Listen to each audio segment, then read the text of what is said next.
Hello students, हम करेंगे part section C science class 9 Oswaal sample paper. चलिए फटाफट से डिस्कस करते हैं क्वेश्चंस को, ताकि आप आसानी से समझ सकें और लर्न करें। बिना लर्न करने तो बेटा आपको पता है, लर्न तो आपको करना पड़ेगा। मैं तो आपको सिर्फ एक्सप्लेन करके समझा ही सकता हूँ। फर्स्ट क्वेश्चन है सेक्शन सी का, 3 मार्क्स ऑल क्वेश्चन है। Give an example of each of the following, solid, gas और लिक्विड तीनों के लिए। तो बोला हुआ है सॉलिड का एग्जाम्पल देना है कि जो solid liquid homogeneous mixture. Homogeneous mixture कौन से होते हैं बेटा? वो मिक्सचर जो यूनिफॉर्म कंपोजिशन में होता है। तो शुगर इन वाटर इसका आंसर होगा, क्योंकि जब हम शुगर को पानी में मिक्स कर देंगे तो हम ढूंढ नहीं सकते कि शुगर कहाँ पे है, क्योंकि शुगर वाटर में क्या होती है, डिजोल्व। अगर शुगर की जगह मड या स्टोन डालें तो क्या आप उसे ढूंढ नहीं पाएंगे? ढूंढ पाएंगे। तो होमोजेनियस मिक्सचर क्या है? Sugar and water, salt and water. अगर शुगर की जगह हम सॉल्ट की जगह हम स्टोन या मड डालेंगे तो वो हेट्रोजीनियस मिक्सचर होगा। Next gas. Gas homogeneous mixture. पहले वाले में क्या था? Solid liquid homogeneous. अब क्या है? Gas gas homogeneous. तो ये एयर है। हमें एयर में पता नहीं ना कि कौन कौन सी एयर मिक्स है। Carbon, hydrogen, oxygen, nitrogen, carbon monoxide, बहुत सारी गैसें एयर में मिक्स होती है। पर क्या आप पहचान सकते हो हवा के अंदर कहाँ पे कौन सी एयर है? तो वो क्या है? Gas gas homogeneous mixture. Next है लिक्विड लिक्विड हिट्रोजीनियस मिक्सचर। दो लिक्विड को मिलाओ और पहचान जाओ कि कौन सा लिक्विड कौन सा है। तो उसका एग्जांपल है ऑयल इन वाटर। अगर हम ऑयल को पानी में मिलाएंगे तो हमें पता लग जाता है कि ऑयल जो होता है वो पानी के क्या होता है? ऊपर तैरता है, और पानी जो है नीचे रह जाता है। उसका कारण भी क्या है? ऑयल की जो डेंसिटी होती है वो पानी से क्या कम होती है। The density of oil is lesser than the water due to oil क्या होता है? फ्लोट करता है वाटर के ऊपर। पर इसका आंसर क्या होगा लिक्विड लिक्विड हेट्रोजीनियस का? Oil in water. चलिए next question. What are the three different state of matter? Which one of these has definite shape, distinct boundary and fixed volume? Compare करना है। तो हमारे को तीनों स्टेट ऑफ मैटर पता है कौन सी होती हैं। थ्री स्टेट्स ऑफ मैटर बेटा क्या है? सॉलिड, लिक्विड एंड गैस है। Solid has defined shape, distinct boundary eight fix volume होता है। सॉलिड्स आर नॉट कंप्रेसिबल होते हैं, लिक्विड्स आर लेस कंप्रेसिबल होते हैं, और गैस आर हाईली कंप्रेसिबल होते हैं। ये इसका करेक्ट आंसर होगा। नेक्स्ट क्वेश्चन इसी का और में, you are providing with a fine white colour powder which is either sugar or salt, how would you identify without taste? हम बिना इसको खाए कैसे पहचानेंगे कि इसमें शुगर कौन सा है या सॉल्ट कौन सा है? इसके बारे में क्वेश्चन में पूछा हुआ है। तो ऑन हीटिंग द पाउडर, हम क्या करेंगे? पाउडर को हीट करेंगे।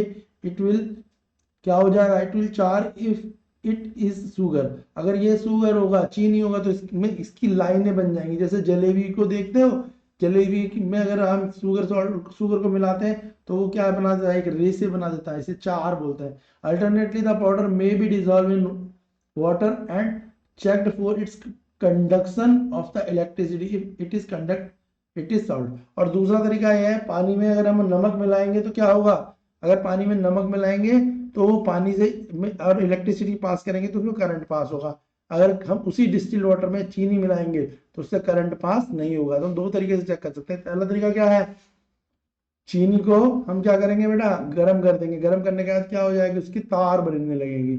दूसरा तरीका क्या है? पानी में अगर हमने नमक मिलाया और उस वाटर में से इलेक्ट्रिसिटी कंडक्ट होने लगी तो वो सॉल्ट कहलाएगा। क्लियर है? ऐसे हम आइडेंटिफाई कर सकते हैं। चलो अगला क्वेश्चन देखो इसमें। अगला क्या है बेटा? अगला पूछा गया है क्वेश्चन में, what are the function of ribosome, vacuoles and plasma membrane?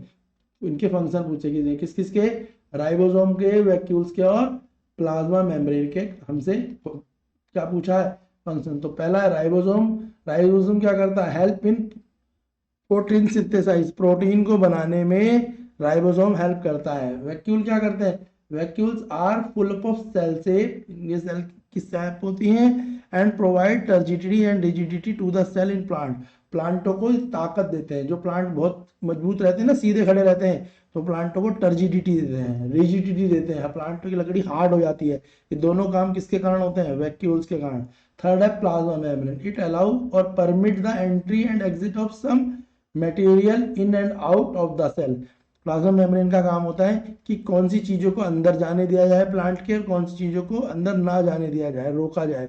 ये काम कौन करता है? प्लाज्मा मेम्ब्रेन करती है। It prevent the movement of some of the cell, other material not required are harmful for cell. उसके अलावा ये क्या करती है जो हार्मफुल मटेरियल उन्हें अंदर जाने से भी रोकती है। Question 30, list the characteristic of cork, how are they form, mention their cork. तो कॉर्क पहले तो पता होना चाहिए कॉर्क है क्या। तो प्लांट के जो बाहर की खाल होती है जिसे हम छाल बोलते हैं, उसे क्या कहते हैं, कॉर्क कहते हैं। तो प्लांट की आउटर मोस्ट कवरिंग क्या कहलाती है, कॉर्क कहलाती है। तो बोला गया है क्वेश्चन में कि क्या है भाई, क्वेश्चन में बोला ना कि आप बता दो जरा कि करेक्टर क्या है कॉर्क के और कैसे ये बनती है और ये। तो हमें बताना है, तो हम पहले बोलेंगे कॉर्क क्या होती है, नॉन लिविंग होती है। उसके अलावा क्या होती है, कॉम्पैक्टली अरेंज होती है, मतलब बड़ी टाइट तरीके से या चिपकी हुई होती है प्लांट से। नो इंटरसेलुलर स्पेस, और इसमें स्पेस बहुत ज़्यादा नहीं होता है, मतलब इसके जो पार्टिकल होते हैं वो एक दूसरे से क्लोजली पैक होते हैं। मल्टी लेयर्ड होती है, और जो प्लांट की खाल होती है उसके ऊपर एक लेयर चढ़ी हुई होती है। और ये लेयर किससे बनती है, कंटेन सुब्रिन, सुब्रिन नामक एक क्या होती है, ठीक है, सुब्रिन नामक एक वो स्किन होती है, वो इसके ऊपर चढ़ी हुई होती है, ये याद रखना है। नेक्स्ट क्वेश्चन है आपके पास, इसमें बोला है तो इसका रोल क्या है। तो क्या है, a strip of secondary meristematic replace the epidermic cell on the outside and cut forming the cork। ये क्या करती है, ये एक जो भी सेल में अगर कोई आउटसाइड कोई प्रॉब्लम आ गई, यानी पेड़ कहीं से कट गया थोड़ा बहुत, तो उसको ये अपने आप क्या कर देती है, रिपेयर कर देती है। यानी जैसे हमें चोट लगती है तो हमारी खाल थोड़े समय के लिए 10 दिन दवाइयाँ लेते हैं, उसके बाद क्या होती है, ठीक हो जाती है ना। तो ये ऑटोमेटिकली क्या कर देती है, ठीक कर देती है। क्लियर बेटा। अब फटाफट से हम करेंगे कौन सा क्वेश्चन, अब हम करेंगे क्वेश्चन नंबर 32।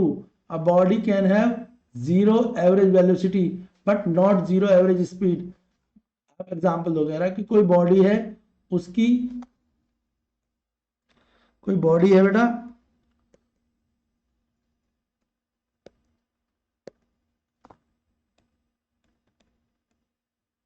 एक मिनट रुक जाओ, इरेज नहीं हो रहा, सॉरी, चलो कोई बात नहीं।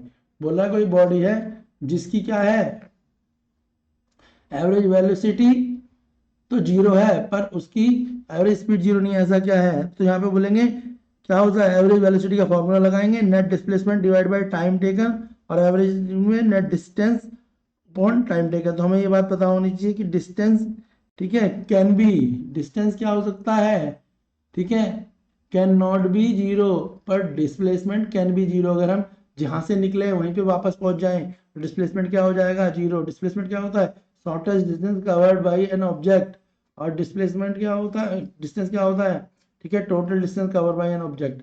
तो हम बोलेंगे net displacement can be zero but total distance can not be zero, hence average velocity can be zero not an average speed. इसलिए एवरेज वेलोसिटी जीरो हो सकती है पर एवरेज स्पीड जीरो नहीं हो सकती। लास्ट क्वेश्चन है, how detect is the metal block can be detect by using the ultrasound. Ultrasound के द्वारा हम कैसे चेक करते हैं कि मेटल ब्लॉक में कोई प्रॉब्लम आ रही है, डिफेक्ट क्या है मेटल ब्लॉक में, साउंड का है ये। तो ultrasound can be use to detect cracks and flaw in the metal block. तो अल्ट्रासाउंड का काम क्या होता है, जो भी क्रैक्स अगर कहीं पे हैं, कहीं पे कोई क्रैक व्रैक है तो उनको डिटेक्ट करेगा, कहीं पे कुछ ब्लॉकेज है तो उसको चेक करेगा। द क्रैक और hold inside the metal block which are invisible. अगर कोई ब्लॉक में कुछ ऐसी चीजें इनविजिबल है तो form outside and reduce the strength of the structure, वो उनको हटा के स्ट्रक्चर की स्ट्रेंथ को घटाएगा।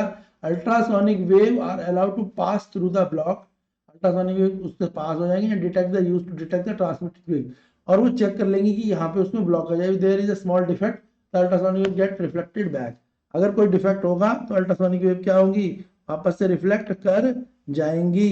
तो अल्ट्रासोनिक वेव का क्या काम होता है, अल्ट्रासोनिक वेव क्या करेंगी भाई, अल्ट्रासोनिक वेव क्या करेंगी, वो चेक करेंगी कि कहीं कोई डिफेक्ट तो नहीं है, और अगर कहीं डिफेक्ट है तो क्या होगा, जो वेव है वो वापस आ जाएगी। अल्ट्रासोनिक वेव क्या करती है, क्रैक को डिटेक्ट करती है, और अगर कहीं पर कोई ब्लॉकेज होती है तो वहां से क्या होती है, रे आगे पास नहीं होगी, वापस आ जाएगी। इससे हमें पता लग जाएगा इसमें ये मेटल ब्लॉक में कहीं पे प्रॉब्लम है, और फिर हम उसे डायग्नोस करके ठीक कर देंगे।